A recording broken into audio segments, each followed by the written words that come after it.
Yang pertama, pembentukan partai politik. Hasil sidang PPKI ketiga pada tepatnya tanggal 22 Agustus 1945 memutuskan bahwa Indonesia akan menerapkan sistem partai tunggal yang dinamakan Partai Nasional Indonesia atau singkatnya PNI, dan Soekarno merupakan sosok di balik gagasan Partai Tunggal Indonesia. Soekarno berpendapat bahwa untuk mencapai masa aksi, partai di Indonesia harus digabung menjadi satu agar tidak membingungkan massa. Gagasan tentang Partai Tunggal Soekarno mendapat kritik dari beberapa tokoh nasional, khususnya Sultan Syahrir. Syahrir menekankan perlunya susunan pemerintahan yang demokratis, dalam artian memperluas potensi penyaluran aspirasi rakyat melalui kebebasan partai politik. BPKNIP pada 3 November mengajukan usulan untuk mengubah sistem partai tunggal menjadi sistem multipartai. Usulan tersebut ditindaklanjuti oleh Muhammad Hatta dengan mengeluarkan maklumat pemerintah 3 November 1945. Dalam buku Kekuatan-Kekuatan Politik Indonesia tahun 2016, karya Syafruddin Djordi, dalam maklumat pemerintah tersebut Muhammad Hatta mengatakan, 1. Pemerintah menyukai timbulnya partai politik karena dengan adanya partai politik, segala aliran paham yang ada dalam masyarakat dapat dipimpin ke jalan yang teratur. Yang kedua, pemerintah berharap supaya partai politik itu telah tersusun sebelumnya dilangsungkan pemilihan anggota Badan-Badan Perwakilan Rakyat pada bulan Januari 1946. Maklumat pemerintah 3 November 1945 berisi tentang keputusan pemerintah yang memberikan kesempatan seluas-luasnya kepada rakyat untuk mendirikan partai politik tanpa batasan jumlah. Setelah dikeluarkannya maklumat itu, berdirilah partai-partai politik di NKRI. Beberapa partai politik yang kemudian terbentuk misalnya A. Masyumi, yaitu Majelis Syuro Muslimin, didirikan pada 7 November 1945, dipimpin oleh Dr. Sukiman Wiryo Sanjoyo. Yang kedua, Partai Nasional Indonesia atau PNI, didirikan pada 29 Januari 1946 dengan pimpinan Sidik Joyo Soekarto. C.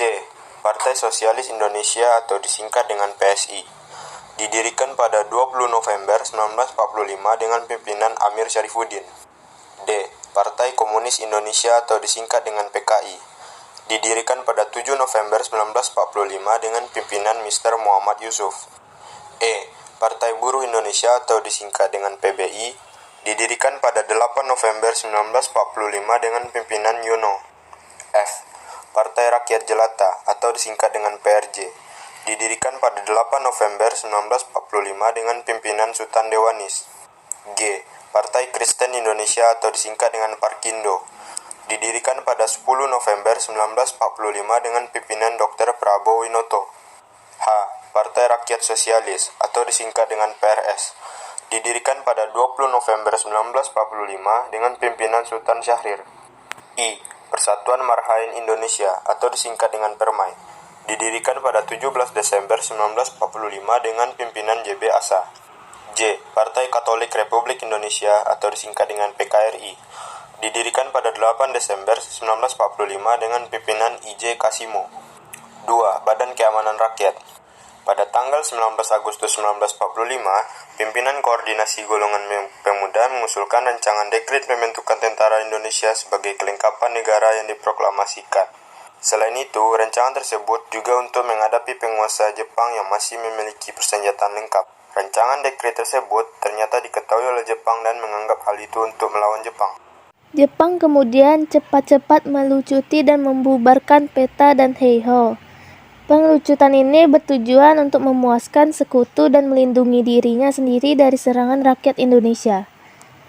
Di lain pihak, pemimpin nasional Indonesia kembali ke politik diplomasinya dengan mengubah rencana dekret pembentukan tentara menjadi maklumat pembentukan BKR. Kemudian pada sidang PPKI tanggal 22 Agustus 1945 ditetapkan yang pertama, membentuk Komite Nasional Indonesia, yang kedua, Komite Nasional Indonesia Pusat, yang ketiga, membentuk Partai Nasional Indonesia sebagai partai negara, yang terakhir, membentuk Badan Keamanan Rakyat. Badan Keamanan Rakyat atau BKR dibentuk dengan tujuan menjamin ketentraman umum. Awalnya merupakan bagian dari Badan Penolong Keluarga Korban Perang yang didirikan di Jakarta. Setelah BKR diresmikan oleh Soekarno, para pemuda dan mantan anggota PETA, Kaprawi, Sutaklasana, Latif Hendraningrat, Arifin Abdurrahman, Mahmud, dan Zulkifli Lubis berhasil merumuskan struktur BKR sesuai dengan teritorial penduduk Jepang. BKR di luar Jakarta dipelopori oleh Aruji Kartawinata dari Jawa Barat, Mustopo dari Jawa Timur, dan Sudirman dari Jawa Tengah. Selain BKR darat, dibentuk juga BKR laut oleh Mas Pardi, Adam, R.M. Martadinata, dan R. Suryadi yang merupakan bekas murid dan guru dari Sekolah Pelayaran Tinggi. Meski dipelopori oleh pemuda, ternyata anak sebagian pemuda yang tidak setuju dengan BKR dan mereka membentuk badan-badan perjuangan sendiri. Misalnya, Persatuan Pemuda Pelajar Indonesia di Bandung, Angkatan Muda Indonesia di Surabaya, Balai Penerangan Pemuda Indonesia di Padang, dan masih banyak lainnya.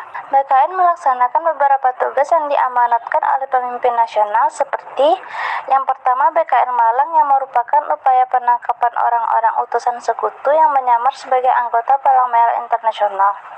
Yang kedua, BKR Madiun dan Malang yang berhasil melucuti persenjataan tentara Jepang.